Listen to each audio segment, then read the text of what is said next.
السلام علیکم ورحمۃ اللہ وبرکاتہ۔ آج اس ویڈیو میں ایک ایسا عمل بتانے والا ہوں ان لوگوں کے لیے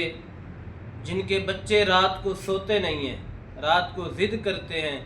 یا اس کے علاوہ انہیں نیند نہیں آتی، ضد کرتے ہیں، بات نہیں مانتے، تو ان کے لیے یہ وظیفہ ہے اور بڑا ہی خاص عمل ہے، اور یہ قرآن پاک سے اخذ کیا گیا ہے، اور یہ وہ وظیفہ ہے جو حضور علیہ الصلاۃ والسلام نے صحابہ کرام رضی اللہ تعالی عنہم اجمعین کو آپ نے اس کی تعلیم دی۔ وہ عورتیں جو اس بات سے کافی پریشان ہیں کہ ان کے بچے رات کو سوتے نہیں ہیں، ضد کرتے ہیں یا رات کو ڈر جاتے ہیں نیند میں، تو ان کے لیے یہ خاص عمل ہے کہ آپ نے سورہ فلق اور سورہ ناس، یہ دو صورتیں جنہیں معوذتین کہا جاتا ہے،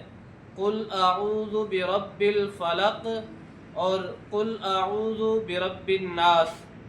یہ دو صورتیں تین تین بار پڑھ کے اپنے بچوں پر دم کریں، پھونک ماریں، انشاءاللہ العظیم ضد بھی نہیں کریں گے، آرام سے سوئیں گے اور رات کو نیند میں ڈریں گے بھی نہیں۔ اس کے علاوہ آیت الکرسی پڑھیں، اس کا دم کریں، یا پھر 4 کل، سورہ کافرون، سورہ اخلاص،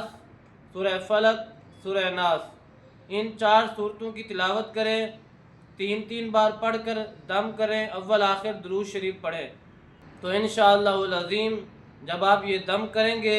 تو آپ کے بچے آرام کی نیند سوئیں گے، ضد بھی نہیں کریں گے اور رات کو نیند میں ڈریں گے بھی نہیں۔